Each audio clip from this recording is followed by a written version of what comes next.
Minuli petek so mladi po vsem svetu protestirali proti podnebnim spremembam. Na ulice so se zgrnili v več kot 1650 mestih in v kar 105 državah.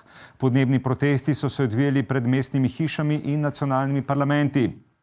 Tako imenovanega podnebnega štrajka se je udeležila tudi slovenska mladina, v kakšnem številu pa sprašujem našega dopisnika na terenu, Jerneja Celca. Minuli petek je kar 11 tisoč slovenskih dijakov 5 minut pred 12. zapustilo šolske klopi in odkorakalo na ulice.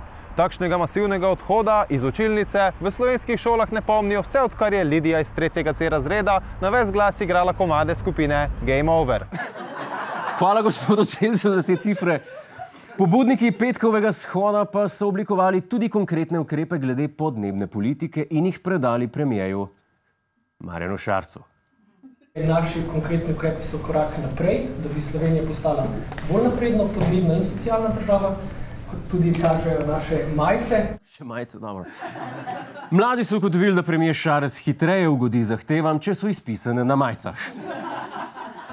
S tem pa so spodbudili nov trend v vladnih pogajanjih, saj je policijski sindikat za prihajajoča pogajanja že pripravlja majice z napisom "Ne potrebujemo alkotestov", sindikat zdravstvenih delavcev pa majice s tekstom "Ne potrebujemo diplom".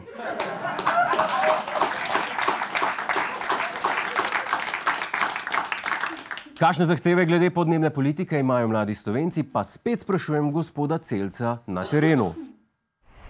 Gospod Godler, gibanje Mladi za podnebno pravičnost je spisalo 5 ukrepov za podaljšanje življenjske dobe našega planeta, med katerimi je tudi zaprtje termoelektrarne Šoštanj do leta 2030. Torej, kar 5 let, preden jo dokončno odplačamo. Aha, hvala še enkrat gospodu Celcu. To je naš YouTube kanal. Klikni na ta gumb in se naroči, da boš na tekočem. Polajkaj nas tudi na Facebooku in na Twitterju. Pa po pameti!